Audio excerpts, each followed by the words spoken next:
Boleh tak beri zakat pada pelajar? Bab zakat ni panjang sikit. Yang kita tak halus, tak belajar halus,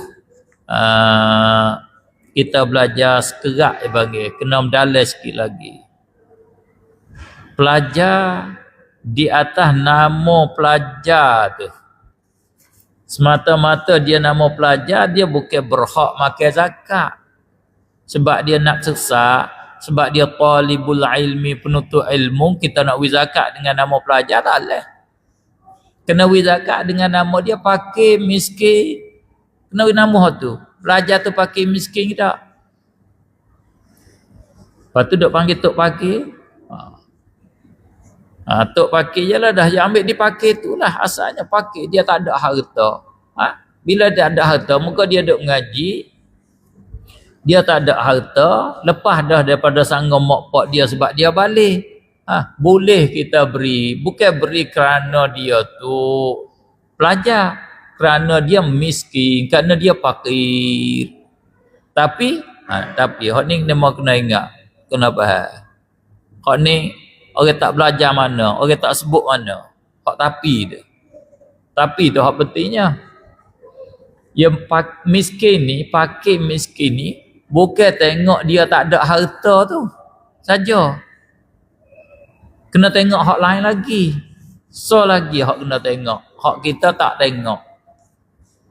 Lah ni dia tak ada duit, okey. Tok fakir duk mengaji, dia tak ada duit lah. Memang tak ada harta. Tapi kita kena tengok so lagi. Tengok betul kata dia boleh kerja ke tak.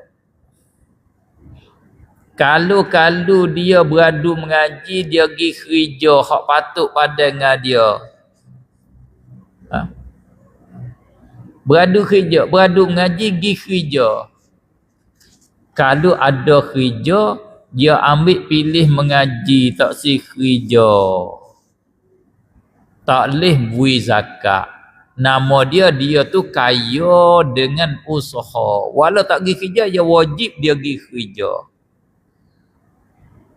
Malaikat dia ni, pelajar ni, tok fakir ni, dia tak pergi kerja tu kerana dia nak mengaji, nak jaga agama, dan dia tu orang ada bawa, ada bakat,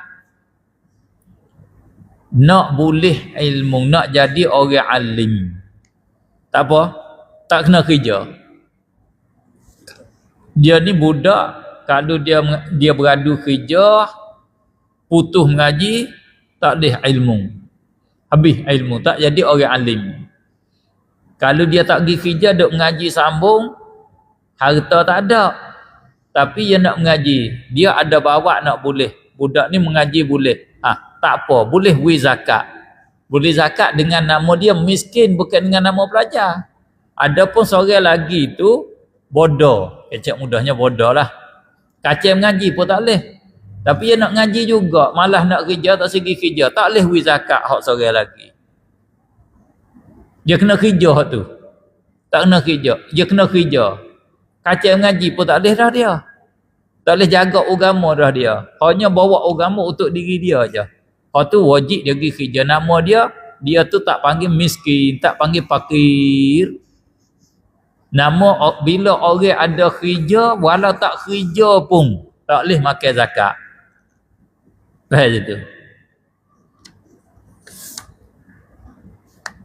Ada kerja, tapi dia tak say kerja, malah nak kerja. Kerja hak padan dengan dia lah, patut padan dengan dia. Lepas tu kalau kerja tu, gaji kerja, hasil kerja cukup makan. Tak boleh makan zakat gitu. Tak masuk le fakir miskin, tak masuk fakir miskin.